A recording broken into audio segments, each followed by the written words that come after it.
Happy Friday, everybody. Happy Friday, guys, and welcome back to my channel. My name is Dennis at Intellectual Reads.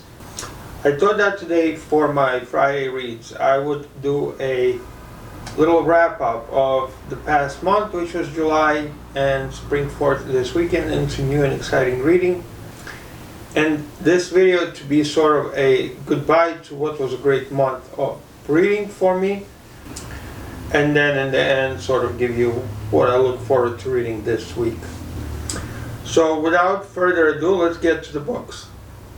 The first book that I listened to on my road trip, which I took earlier in the month, was Where the Crawdads Sing.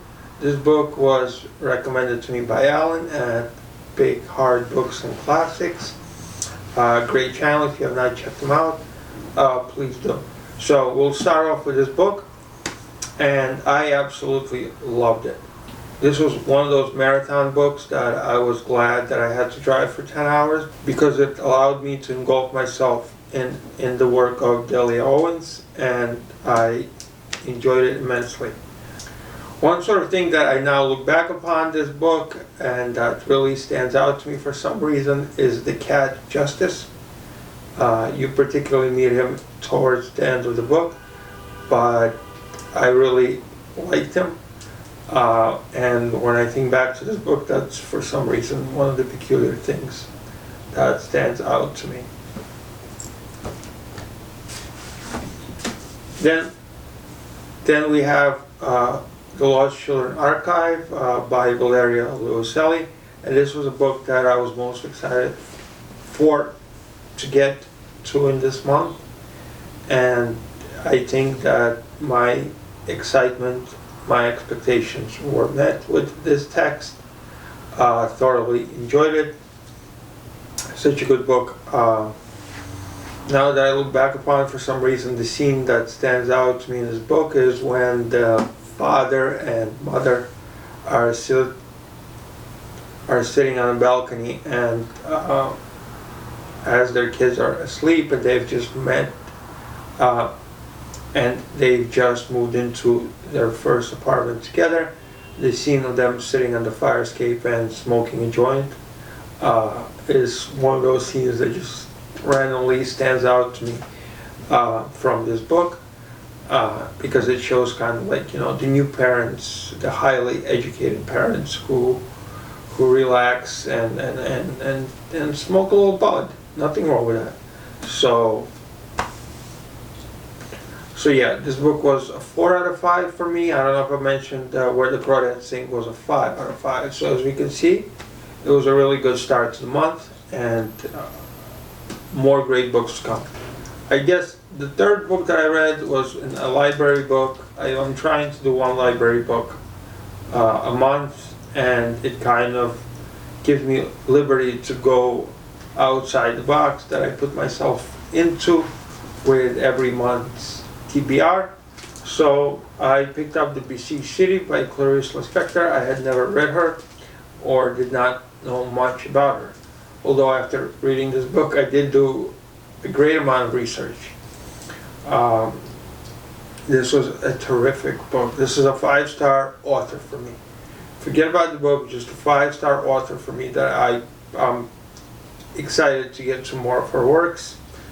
You know, this book was, in a way, now that I think about it, very, very similar to Where the Crawdads Sing. And you're going to say, well, how? How do you know, one takes out a nature, one takes out an industrialization. And the reason I find both of these books very similar is the way both authors have this great ability to wield the character out of their scenery.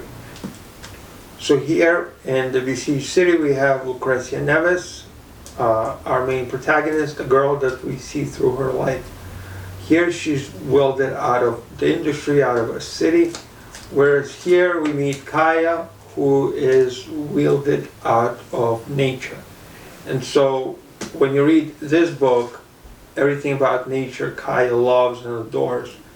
But when you read The Besieged City, our main character, Lucrezia, detests her city.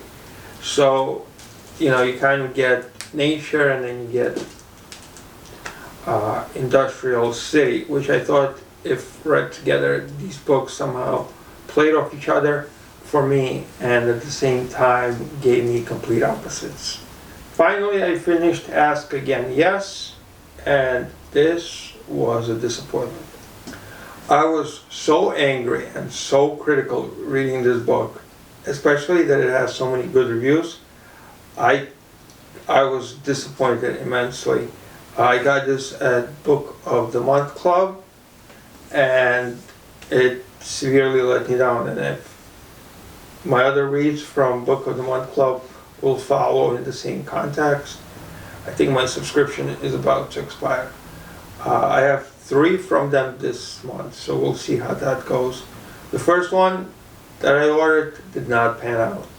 I will have a review this upcoming Sunday. I'm planning to tape it tomorrow, and I will discuss all my frustrations in that video. By the way, the 3 previous books I've reviewed all have a video. I'll link them down below. Each one got an individual summary and a review.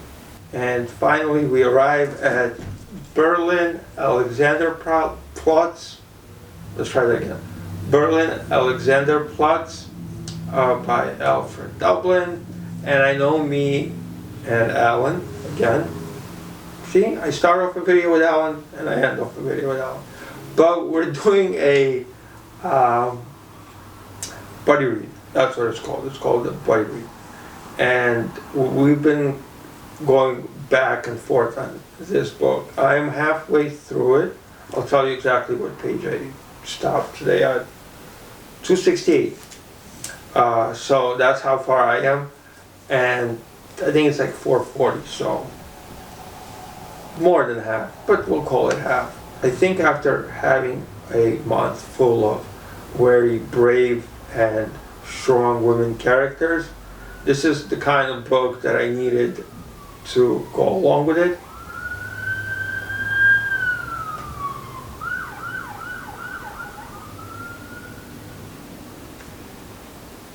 For the simple fact that here we have Franz, who is a character that we meet as he leaves jail. And we follow him through different experiences as he partakes in all the things that Berlin has to offer.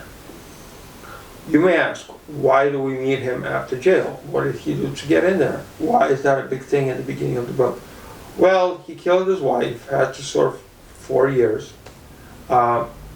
He feels completely justified. In fact, he feels that he had to suffer for things, obviously, that were unjust.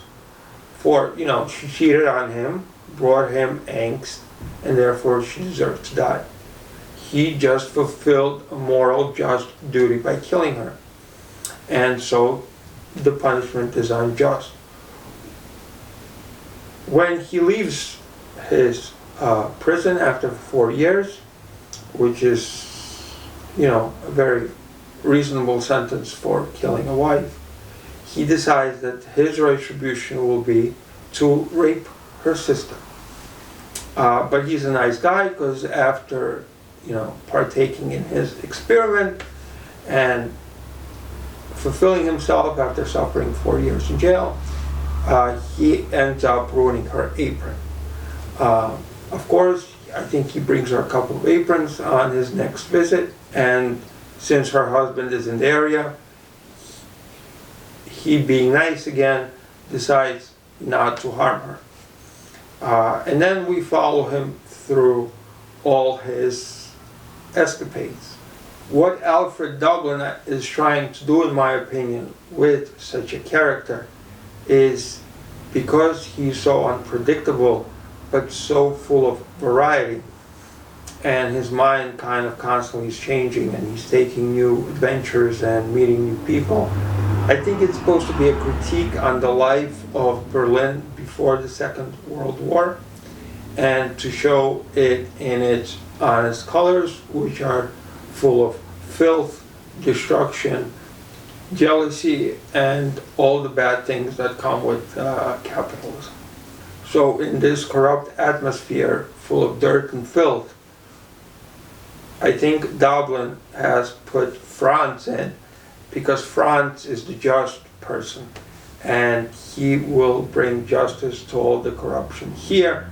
Unfortunately for Franz, he is also somewhat gullible, and because he's just and because he's supposed to be, this dark angel and this kind of character who has the right ideas but the wrong execution, his heart leads him to always be the one sort of at the end of the sewer, at the bottom of the sewer. But the admirable thing about Franz is that his heart is rather large and he seems to recover every time. As we read on, the things that happen to him seem to get worse and worse. But he's very crude, he likes gentlemanly things like getting drunk, falling asleep outside on the pavement, helping people out who need money and want to rob a facility. He even has a friend here who can't stay with a woman for longer than a week. So he helps him out by taking the woman from him, by wooing her away. And so every week he fulfills his duty, sort of like passing on the baton, which pains him because he's getting attached, but yet his good sense of heart knows what to do and helps his friend out. A lot of the things here I say ironically, but Franz does have a good heart. He does, even if his mind doesn't reason logically as you would hope for. But still, he still follows his heart, being led astray by mind. And the people, the public, the situations, you can always kind of predict how he will act, even though it's not the way you yourself would particularly act.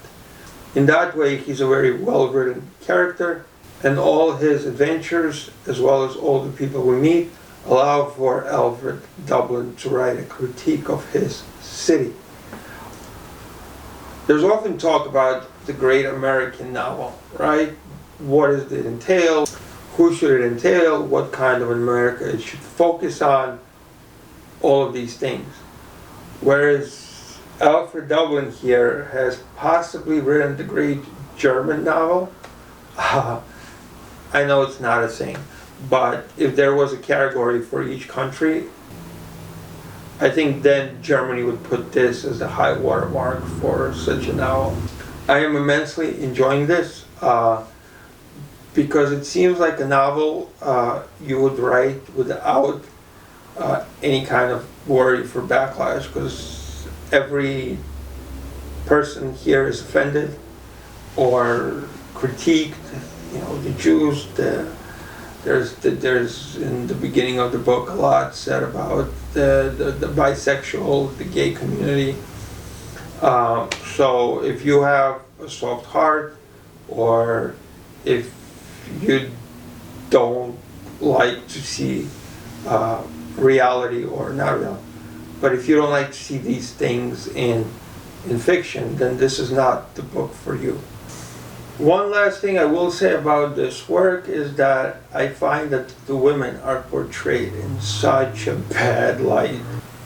Now, the men here are not cavaliers or kings or anything of the grandest of grand, but at the same time, the women here are discarded like play chips.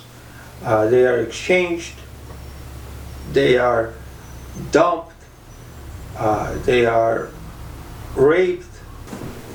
There's not one strong woman character here in this kind of a demise, and they are just thrown around, and then when they're discarded, they're forced, or you can watch them in this book, be forced to go and kind of make do with balding fat man after Franz doesn't want them.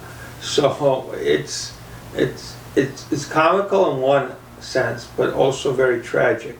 And I think it relates back to Clarice Lispector's book, where Lucretia Neves here, her biggest fear was the fact that the women would be discarded.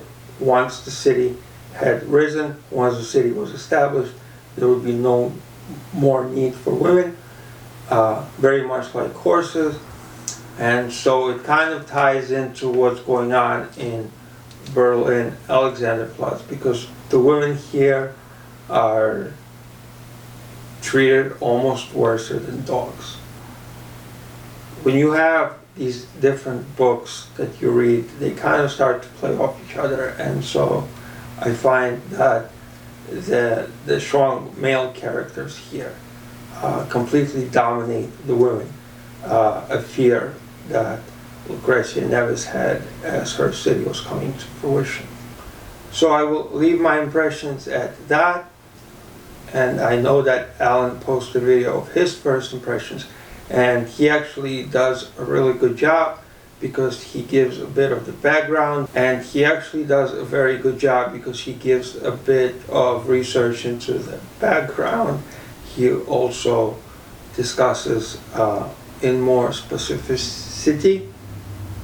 He also discusses in more specificity, say that 3 times, some of the things here, as well as different stylistic points. Just go watch his video, it doesn't even matter. His video is great, I really enjoyed it, and if you have at all piqued your interest in here, you would do yourself a disservice not watching him, or at least his video on Alexanderplatz. So that's all I basically read in July, and I will be continuing with this book this weekend. Planning to read the collected Schizophrenia essays that I started at work this week. I'm only 10 pages in, and I already love her style. I love the idea that these essays are coming from somebody who suffers with a disease, and her fresh perspectives already shifted my frame of mind, even in the first 10 pages, because I like how she brought the topic of when, you know, us as humans or as society, we tend to deal with schizophrenics as in fear of our own safety, and never from the idea of to help them. We're more worried about our own safety when encountering a schizophrenic. So that kind of shift of frame of mind and the idea that as humans we should be more worried about them than ourselves is already something that draws me in to explore this work deeper, and I think much of my weekend will be taken up by this text. Those are my plans this weekend, and what are yours? If you'd like to maybe let me know what was the best book you read in July. I'd definitely be curious and maybe pick it up myself. And also, what are your reading plans? What are you kind of devouring this weekend? I hope everybody has a great weekend. I hope it's great weather and that you're enjoying your summer.